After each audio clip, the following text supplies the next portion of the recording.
A very good morning to all the viewers and students.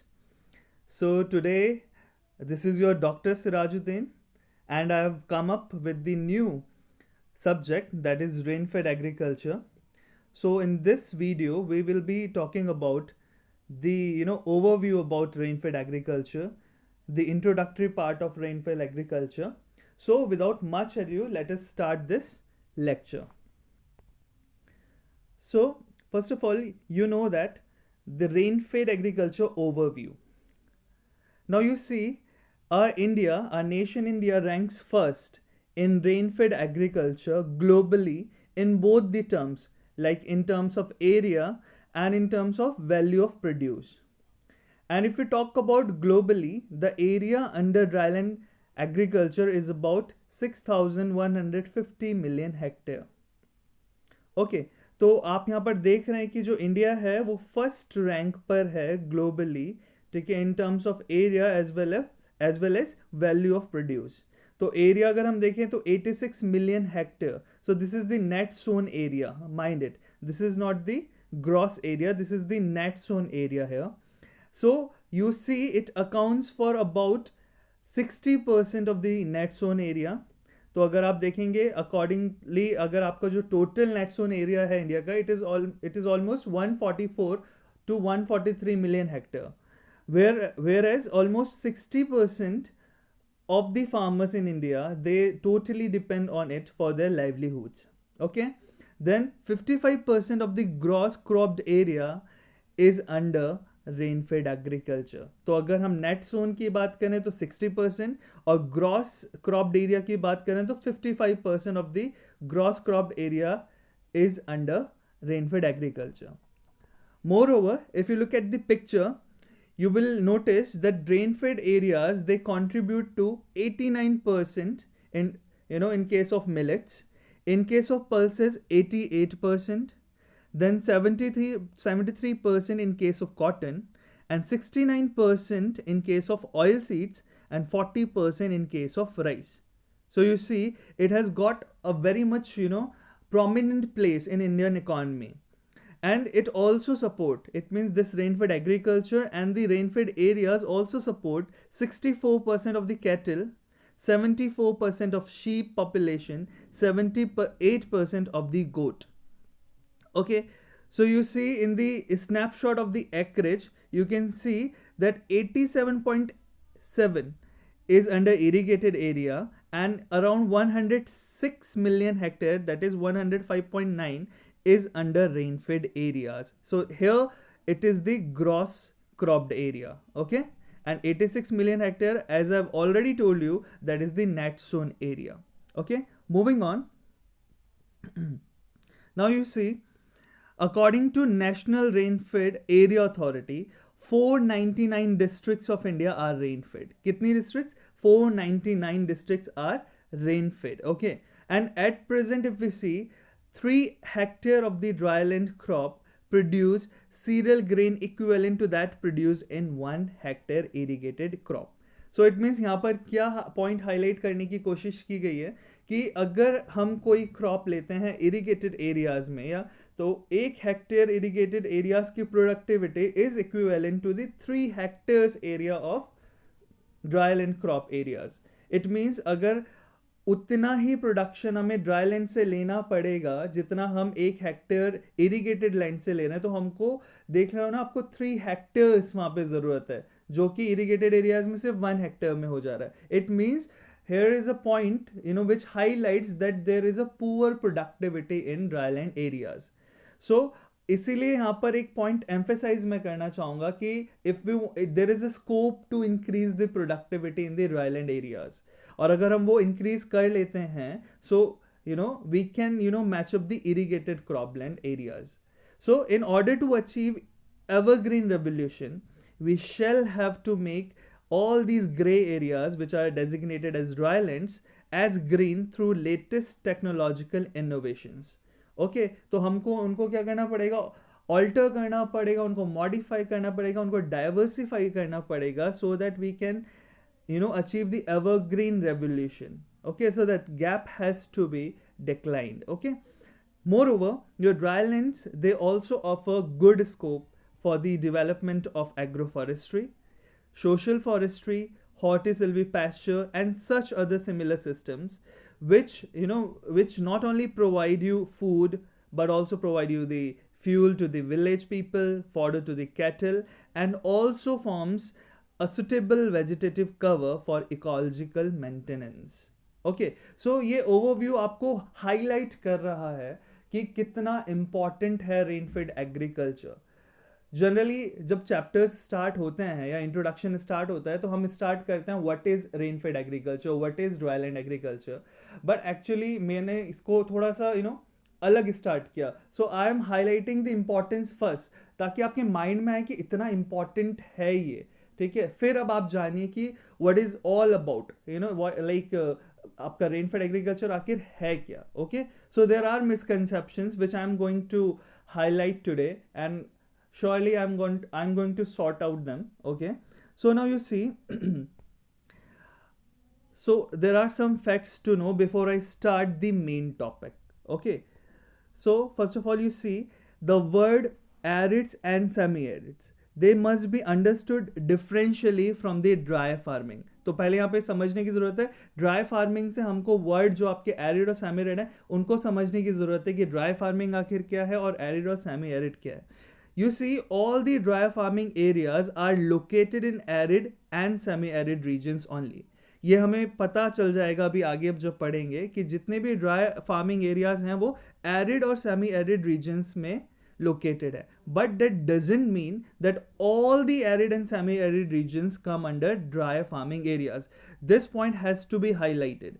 ठीक है, तो सारे ड्राई फार्मिंग एरियाज आपके सेमी एरिड एंड आपके एरिड रीजन्स में तो हैं, लेकिन सारे के सारे एरिड और semi arid regions dry farming areas नहीं कहलाते हैं. Okay, why? अब ये ऐसा आपका क्वेश्चन आएगा, why? Because when irrigation facilities are available, अगर हमारे पास इरिगेशन फैसिलिटीज अवेलेबल हैं, then irrigated farming is practised extensively in the arid and semi arid regions also. तो वहां पर आपका देख सकते हो, तो उस केस में आपका कि जो सेमी एरिड रीजन्स में इरिगेटेड फार्मिंग भी हम क्या कर सकते हैं, डिप्लॉय कर सकते हैं.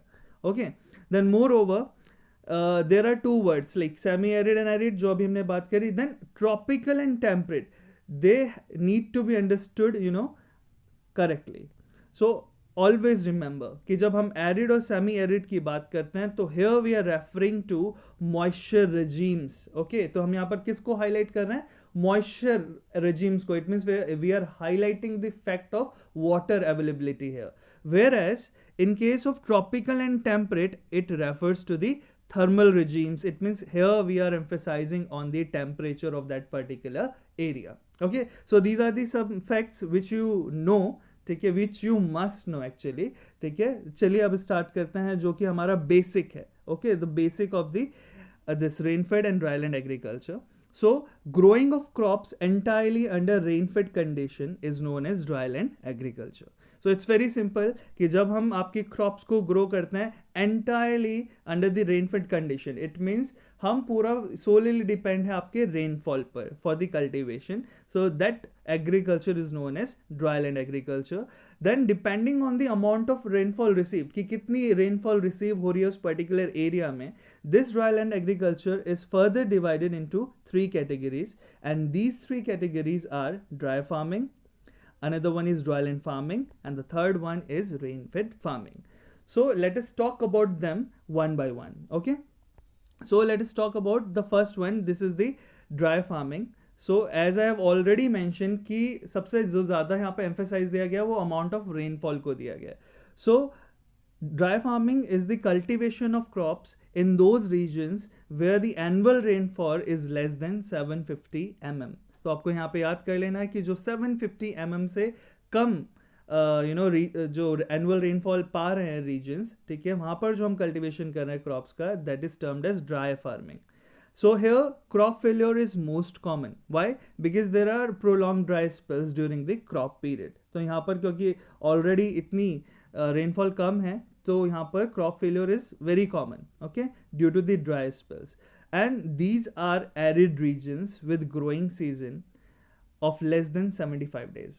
तो अब आपको यहाँ पे पता चल गया होगा कि एरिड रीजन्स में ऐसे एरिड रीजन्स हैं जहाँ पर ग्रोइंग सीजन कितना है, 75 डेज से कम है. एंड व्हेन वी से growing season, so it is the period of adequate soil moisture. तो 75 डेज से कम यहाँ का ग्रोइंग सीजन है. मोर ओवर जो मॉइस्चर कंजर्वेशन प्रैक्टिसेस हैं, they are necessary for the crop production. अगर हम मॉइस्चर कंजर्वेशन प्रैक्टिसेस को अडॉप्ट नहीं करेंगे, then crop production is very difficult task to perform here.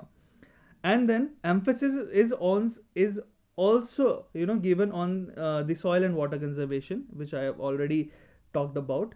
So sustainable crop yields and limited fertilizer use according to the soil moisture availability, इस चीज़ों पे हमको ध्यान देना है. ठीक है, कि कितना फर्टिलाइजर दिया जाना चाहिए एज पर दी लोकेशन पैरामीटर्स. तो लोकेशन स्पेसिफिक है. Okay, then let us talk about the second one, which is the dryland farming. So in the dryland farming, the annual rainfall is more than 750 mm. So it is the cultivation of the crops in regions with annual rainfall more than 750 mm. Okay, then moreover, in spite of prolonged dry spells, जो crop failure है यहाँ पर वो relatively less frequent है as compared to the first one, that was your dry farming. And ये वाले जो dryland farming वाले एरियाज हैं बेसिकली सेमी एरिड ट्रैक्ट्स हैं, जहाँ पर ग्रोइंग पीरियड जो है वहाँ पर 75 to 120 डेज का है. ओके, तो पहले वाले में 75 डेज से कम का था या सिर्फ 75 डेज तक का था, बट सेमी एरिड एरियाज हैं ये ड्राईलैंड फार्मिंग में जिनका ग्रोइंग पीरियड कितना रेंज करता है, 75 to 120 days. Then moreover, moisture conservation practices are necessary for the crop production. However, adequate drainage is required especially for the vertisols. तो यहाँ पर एक हाईलाइट किया गया है कि ठीक है, मॉइस्चर कंजर्वेशन प्रैक्टिसेस तो हमको नेसेसरी है ही हैं आपकी क्रॉप प्रोडक्शन के लिए, लेकिन अगर वर्टिसोल्स का केस है, ठीक है, जिसमें आपकी ब्लैक सॉइल्स आती हैं, ठीक है, so it is one of the orders of the soil, जो कि वहाँ पर adequate drainage is also required. Why? क्योंकि वर्टिसोल्स क्या है, एक क्ले सॉइल है. तो यहाँ पर क्या हो सकता है कि वाटर रिटेंशन हो सकता है. तो वाटर रिटेंशन अगर होगा और अगर वाटर लॉगिंग कंडीशंस हो गई because of the compaction, because of the like more clay content in the soil, तो वहाँ पर एडिक्वेट ड्रेनेज की भी रिक्वायरमेंट हो सकती है. Okay, so main emphasis is also given on the soil land water conservation and sustainable crop yields. Okay, moreover, now let us talk about the third one. So the third one is rain-fed farming. So rain-fed farming is crop production in regions with annual rainfall ranging it means like more than 1150 mm. तो जहाँ पर भी annual rainfall 1150 mm से ज़्यादा है, उन regions में अगर crop production होता है तो that is termed as rain-fed farming. So the crops are not subjected to soil moisture stress during the crop period because sufficient amount of rainfall available है, and these are the humid regions now. So आप देख रहे थे जो पहले जो regions थे, जो सबसे पहला था वो एरिड रीजन्स में आ रहा था, दूसरा वाला सेमी एरिड ट्रैक्ट्स में आ रहा था, बट जो रेनफेड फार्मिंग है, these are humid regions with growing period more than 120 days. तो यहाँ पर ग्रोइंग पीरियड कितना है आपका, 120 डेज से ज़्यादा है.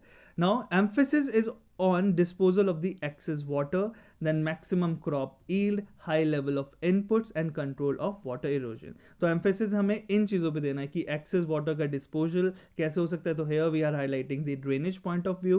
Then कैसे हम crop yield को maximize करें, high level of inputs हमको use करने हैं यहाँ पर, और control भी करना है आपके water erosion को. Okay, now according to UNESCO for Asia and the Pacific, it distinguishes dryland agriculture into two main categories. तो अभी तक हमने जो 3 कैटेगरीज पढ़ी हैं, that is also correct, ठीक है, बट जो यूनेस्को फॉर एशिया और जो पैसिफिक है उसके according there are 2 categories of dryland agriculture. one is dryland farming and rainfed farming. So let us take a look on the difference.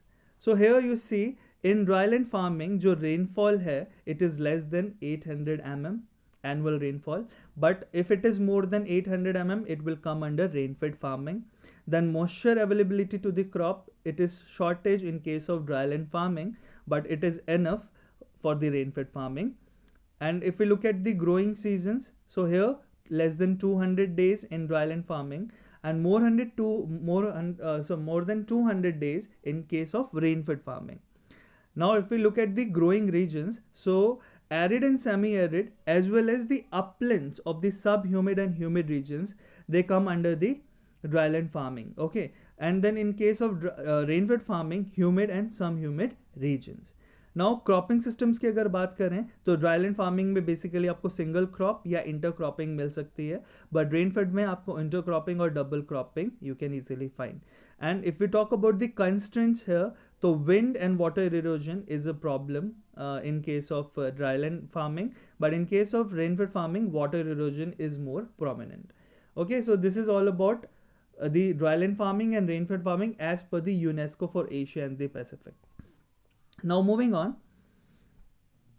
there is something to know more about. अभी तक जो हमने पढ़ा है, this is very introductory, हर आपको book में मिल जाएगा, it is present everywhere, but हमको कुछ और चीज़ें हैं जिस पे ध्यान देना है. Okay, there is something to know more about. So now you see, a region is also classified as rain-fed if assured irrigation is provided to less than 40% of the net zone area and the rains serve for the water needs.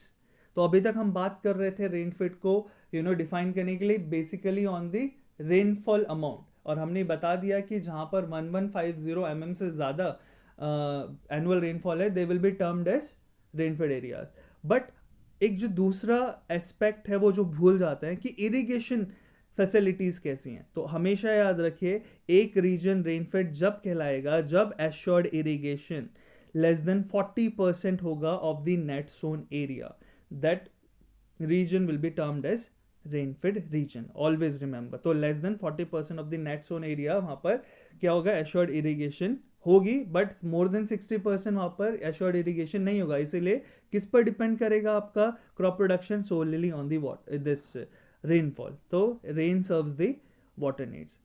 Now you see, rain-fed farming and dryland farming जो हमने अभी distinguish कर लिया है, they are often used interchangeably, but this is a serious error. Even most of the teachers आपको क्या करेंगे कि rain-fed farming और dryland farming को बोल देंगे कि these are synonyms, but actually these are not synonyms, and if they use it, it is a serious error. So one thing is there that they both exclude irrigation, कि दोनों ही cases में irrigation exclude है, but beyond that they can differ significantly.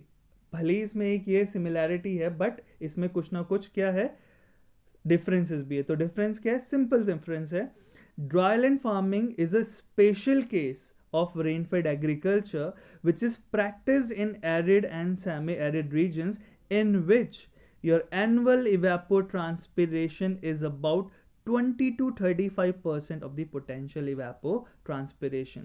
तो ऐसे arid और semi arid areas, तो now you see ये rainfed agriculture का एक स्पेशल केस है जहाँ जो कि एरिड और सेमी एरिड रीजन्स में प्रैक्टिस किया जाता है, जहाँ पर आपका एनुअल इवेपोट्रांसपिरेशन कितना है? सिर्फ 20 to 35% है of the potential evapotranspiration. Always remember this.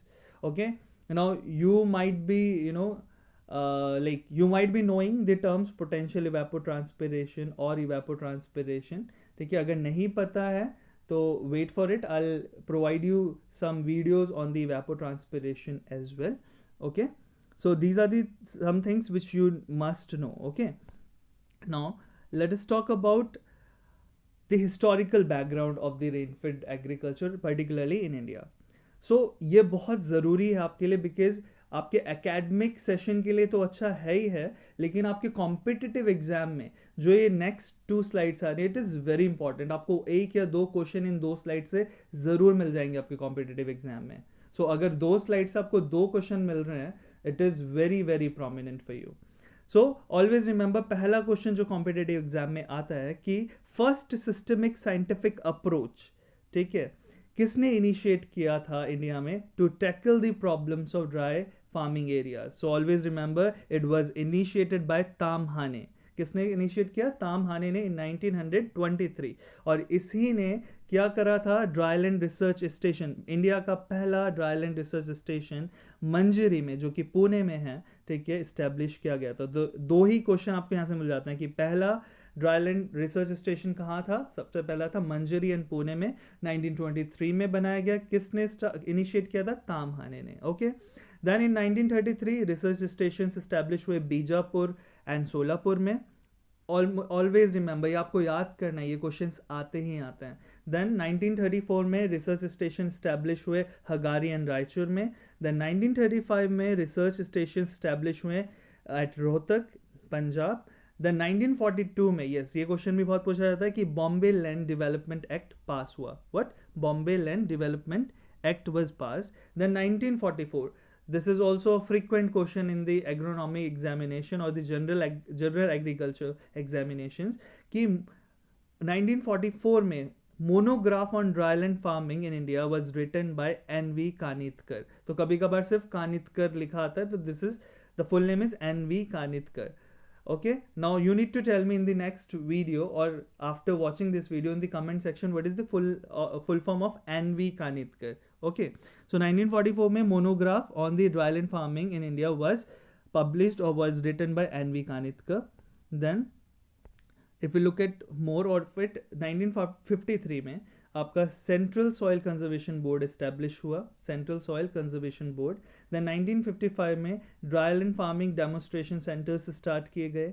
1970 में, yes this is also important, कि आपका AICRP on dryland agriculture was initiated around 23 research centres पर. Okay. Then establishment of ICRISAT was in 1972.